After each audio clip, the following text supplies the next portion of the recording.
Immuno diffusion आज हम लोग डिस्कस करेंगे।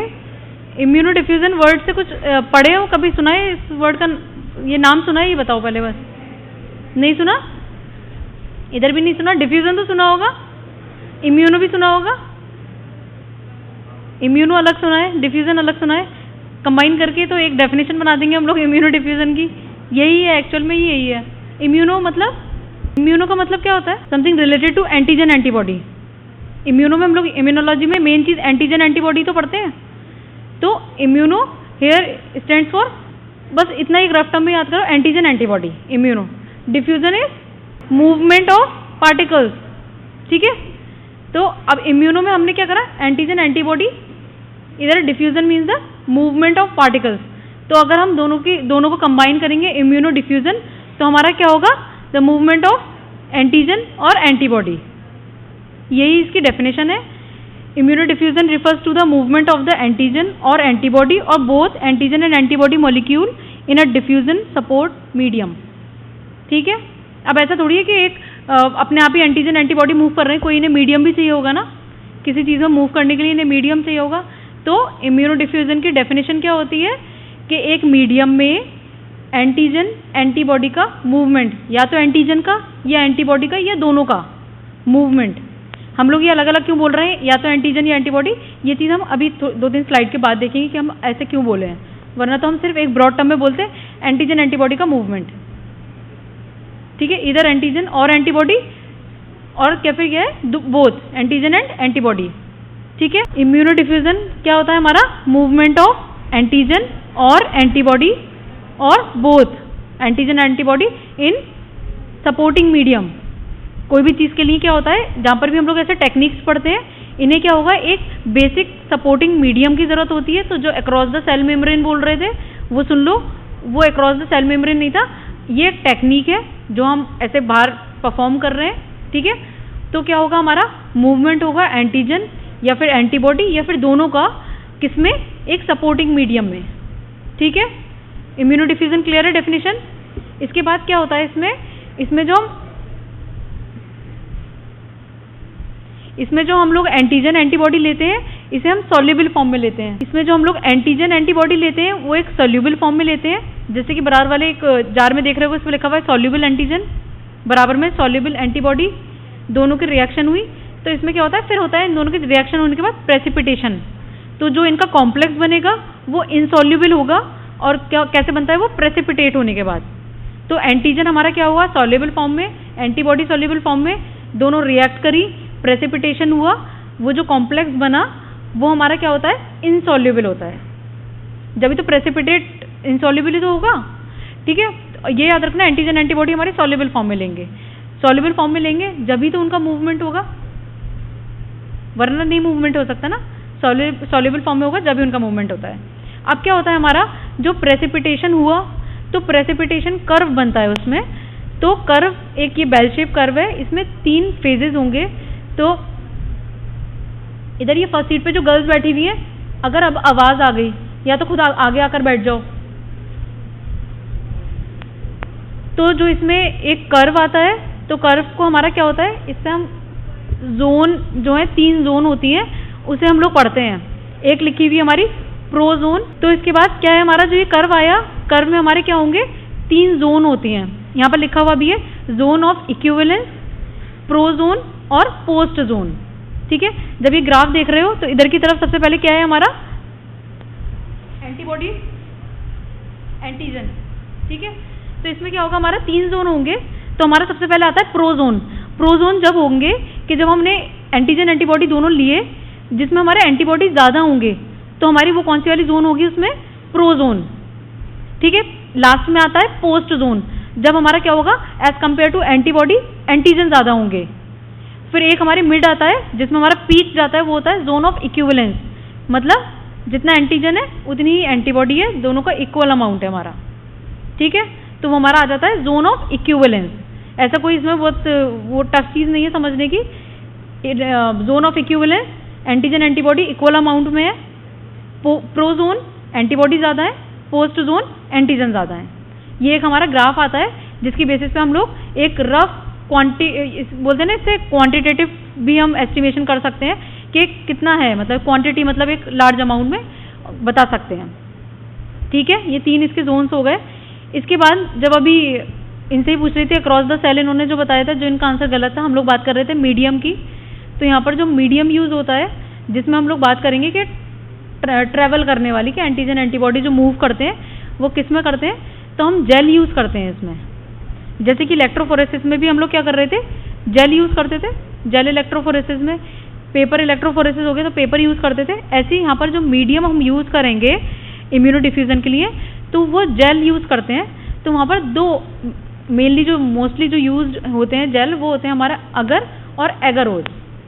ठीक है, ये दोनों ही हम यूज करते हैं। लेकिन अगर कोई आपसे ये पूछता है कि अगर और एगरोज में किसे ज़्यादा हम प्रेफरेंस देते हैं इम्यूनो डिफ्यूजन के लिए, तो एगरोज जो होता है कंपैरेटिवली हम उसे ज़्यादा प्रेफरेंस देते हैं एज कंपेयर टू एगर।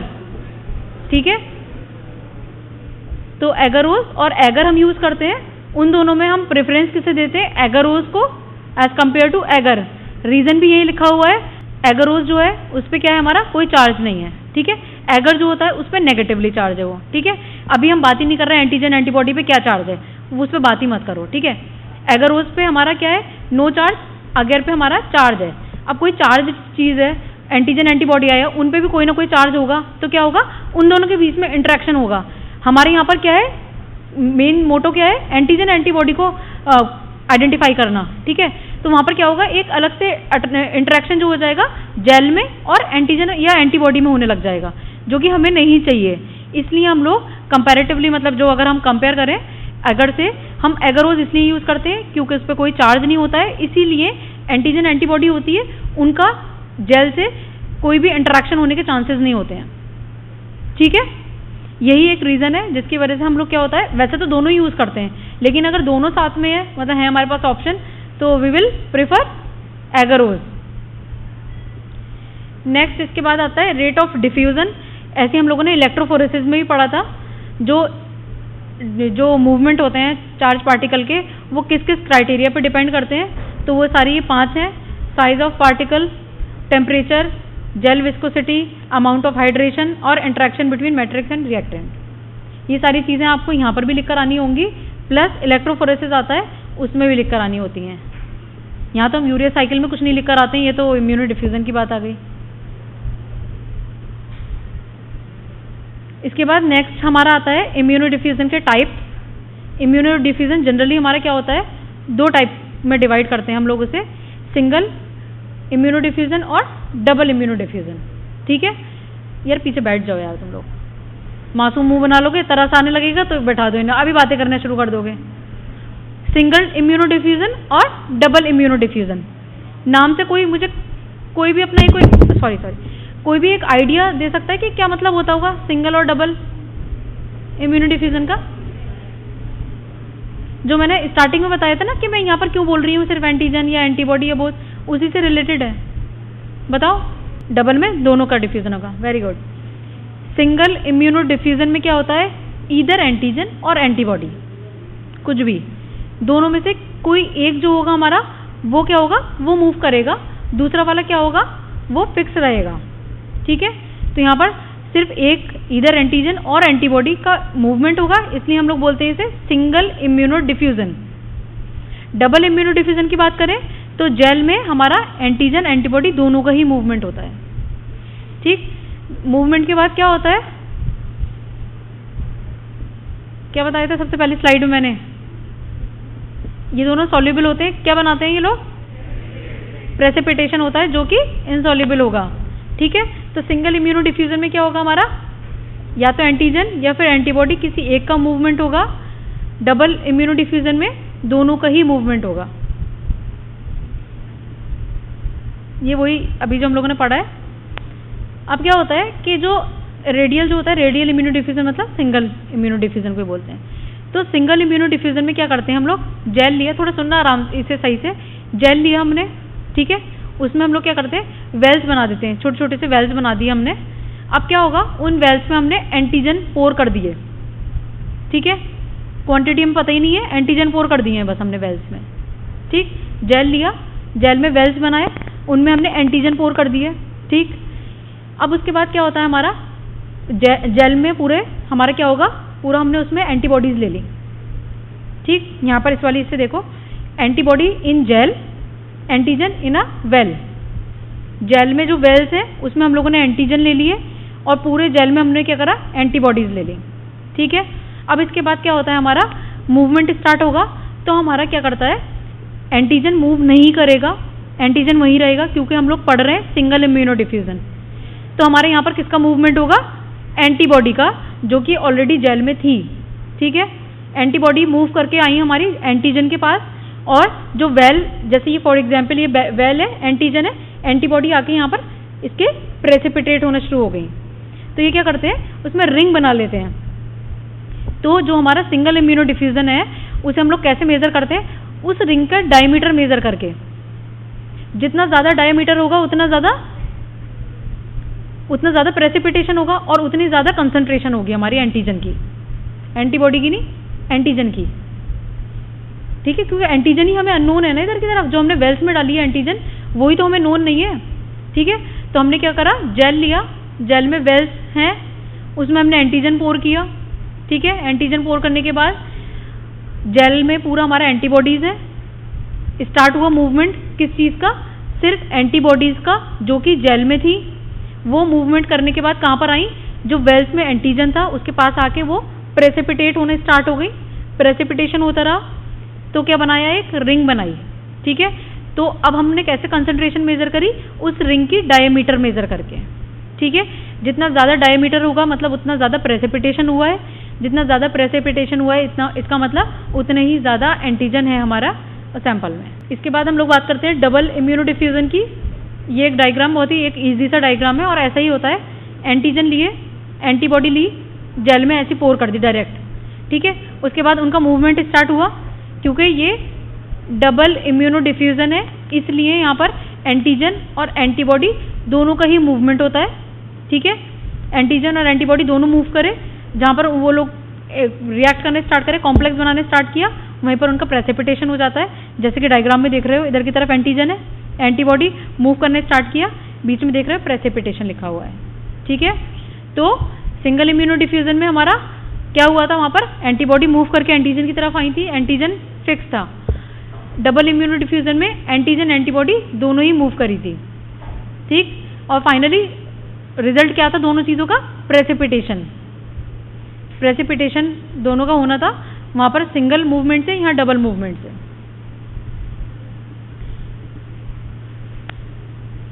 जब इसका प्रेसिपिटेशन के बाद जो ऐसे जो ये आर्क बने हुए हैं ना, ऐसे ये ऐसे विजिबल होते हैं ये, जब हम डबल इम्यूनो डिफ्यूजन की बात करते हैं। तो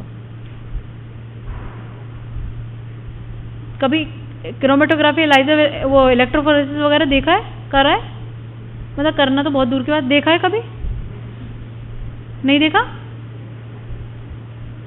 यूट्यूब पे वीडियोस भी देख लिया करो, यही वाली काम की चीज़ें देख लिया करो, कभी कभी अच्छा यूज़ कर लिया करो, कि उसका प्रोसीजर देख लो कि वो कैसे कर रहा है, तो इसका क्या रिजल्ट आता है, कि बस फालतू में डेटा बर्बाद करना है। अभी जब हम लोगों ने इलेक्ट्रोफोरेसिस पढ़ा था तो उसमें हम लोगों ने एक इम्यूनो इलेक्ट्रोफोरेसिस भी पढ़ा था। जोन इलेक्ट्रोफोरेसिस हो गया, जेल इलेक्ट्रोफोरेसिस था, एक उसमें इम्यूनो इलेक्ट्रोफोरेसिस भी पढ़ा था हमने। वहाँ पर भी मैंने बताया था कि इम्यूनोलॉजी और इलेक्ट्रोफोरेसिस के कॉम्बिनेशन से इसका एक प्रिंसिपल बनता है। तो जो इम्यूनो इलेक्ट्रोफोरेसिस था वो भी हमारा इम्यूनो डिफ्यूजन पे बेस्ड होता है। इम्यूनो इलेक्ट्रोफोरेसिस में भी तो यही हो रहा था, पता ही नहीं होगा तो क्या ही हो रहा था। इम्यूनो इलेक्ट्रोफोरेसिस में भी क्या होता है, एंटीजन एंटीबॉडी का ही मूवमेंट होता है, लेकिन डिफरेंस कहाँ पर आता है, इलेक्ट्रोफोरेसिस में क्या डिफरेंस होता है, क्या चीज़ यूज होती है, इलेक्ट्रिक फील्ड। क्रोमेटोग्राफी और इलेक्ट्रोफोरेसिस में कोई इंसान डिफरेंस पूछता है तो ये जो डिफरेंस होता है, क्रोमेटोग्राफी में इलेक्ट्रिक फील्ड का यूज़ नहीं होता है और इलेक्ट्रोफोरेसिस में होता है। तो हमारा जो इम्यूनो इलेक्ट्रोफोरेसिस था जिसमें भी एंटीजन एंटीबॉडी का मूवमेंट हो रहा था इलेक्ट्रिक फील्ड की प्रेजेंस में, वो भी हमारा इम्यूनो डिफ्यूजन बेस्ड है। बस यहाँ पर क्या है, इलेक्ट्रिक फील्ड यूज़ हो रही है। ठीक है, तो यहाँ पर भी हमारा सेम है कि एंटीजन लिया और एंटीबॉडी ली और उन दोनों का रिएक्शन हुई, प्रेसिपिटेशन हुआ, और जो हमारे फॉर्म होते हैं ना आर्क शेप में, उन्हें बोलते हैं प्रेसिपिटिन। प्रेसिपिटेशन के बाद जो फॉर्म होते हैं जिन्हें हम आइडेंटिफाई करते हैं वो प्रेसिपिटेन होते हैं। ठीक है, प्रेसिपिटेशन के बाद जिन्हें हम आइडेंटिफाई करते हैं वो जो आर्क शेप होते हैं उन्हें क्या बोलते हैं, क्या बोलते हैं? इधर के बाद इन लोग को नहीं समझ में आया क्या बोलते हैं उसे? प्रेसिपिटेन। ये इलेक्ट्रोफोरेसिस था, पार्टिकल्स का मूवमेंट, पॉजिटिवली चार्ज और नेगेटिवली चार्ज आयन का मूवमेंट हो रहा था। ठीक है, अब इसमें क्या है कि हम जो इम्यूनो इलेक्ट्रोफोरेसिस, जो हम इम्यूनो डिफ्यूजन पढ़ा है, इम्यूनो इलेक्ट्रोफोरेसिस के हम लोग जब हमने इलेक्ट्रोफोरेसिस पढ़ा था, जब हमने इसके टाइप्स नहीं पढ़े थे इम्यूनो इलेक्ट्रोफोरेसिस के। अभी जनरली हम लोग क्या है यहाँ पर दो टाइप पढ़ेंगे इसके, कॉन्करेंट इम्यूनो इलेक्ट्रोफोरेसिस और next is rocket immuno electrophoresis. तो जो हमारा कॉन्करेंट इम्यूनो इलेक्ट्रोफोरेसिस होता है उसमें हमारा क्या होगा कि एक हमने वो जेल लिया, जेल में हमने एंटीजन एंटीबॉडी पोर किए, चार्ज्ड, यहाँ पर चार्ज यूज करना है, एंटीजन एंटीबॉडी हमारे चार्ज होने चाहिए, जब भी इलेक्ट्रिक फील्ड में इनका मूवमेंट हो सकता है। जेल में हमने एंटीजन एंटीबॉडी लिए, चार्ज होने चाहिए, वो इलेक्ट्रिक फील्ड अप्लाई करी, उन लोग का मूवमेंट हो गया। ठीक है, तो ये किस में आया? डबल इम्यूनो डिफ्यूजन में आया या सिंगल में आया? मैंने बोला जेल में एंटीजन एंटीबॉडी लिए, इलेक्ट्रिक फील्ड अप्लाई करी, दोनों का मूवमेंट होने स्टार्ट हो गया, डबल इम्यूनो डिफ्यूजन का पार्ट हो गया। ठीक है, इसके बाद हम लोग नेक्स्ट बात करते हैं रॉकेट इम्यूनो इलेक्ट्रोफोरेसिस। इसमें क्या करते हैं हम लोग, हम लोगों ने जेल में एक वेल छोटी छोटी सी होती है, एक टॉर ले लिया, बड़े से एक कट लगाया, उसमें हमने एंटीजन पोर कर दिए, एंटीबॉडी जेल में डाल दी। ठीक है, फिर उसके बाद इलेक्ट्रिक फील्ड अप्लाई करी और हमारा क्या हुआ? प्रेसिपिटेशन स्टार्ट हुआ।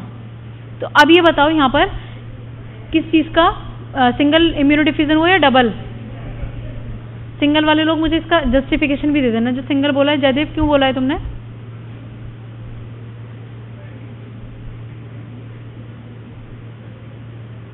क्या एंटीबॉडी मूव करके आई?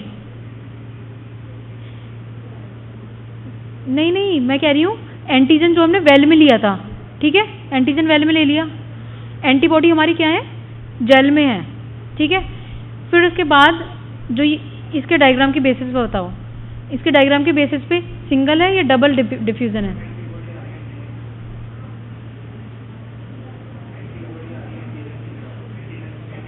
एंटीबॉडी एंटीजन की तरफ आती तो बेटा ये जो डॉट्स लगे हुए हैं ना, ऐसे यहाँ पर एक्यूमुलेट होती ना, रिंग बनाती, वो यहाँ तो रिंग बनी नहीं रही है, तो कौन सा हुआ? डबल हुआ कि जो वेल थी, कंफ्यूज नहीं हो, वेल ली थी जिसपे एंटीजन थे। ठीक है, एंटीबॉडी हमारी ओवरऑल जेल में थी, यहाँ कंफ्यूज नहीं होना, ये क्लियर होना चाहिए। उसके बाद जब हम पहले की बात कर रहे थे तो क्या था? एंटीबॉडी मूव करके उसके साइड रिंग बना रही थी, प्रेसिपिटेट करके, वो एक अलग चीज़ है, वो सिंगल था। यहाँ हमारा क्या हो रहा है? एंटीजन अपनी वेल में से निकल के जा रहा है, एंटीबॉडी जेल में से आ रही है और अलग अलग पोजीशन पे ये लोग हमारा प्रेसिपिटेन बना रहे हैं, दोनों का ही मूवमेंट हुआ। तो ये भी हमारा क्या हुआ? Double immuno diffusion. तो हमारा जो इम्यूनो इलेक्ट्रोफोरेसिस जो होता है ये हमारा किस पे बेस्ड रहता है? डबल इम्यूनो डिफ्यूजन पर। ठीक है, बस ये इसकी एप्लीकेशन है कि हम इससे एंटीजन एंटीबॉडी की कंसंट्रेशन को आइडेंटिफाई कर सकते हैं, टाइप्स ऑफ एंटीजन को आइडेंटिफाई कर सकते हैं। ठीक है।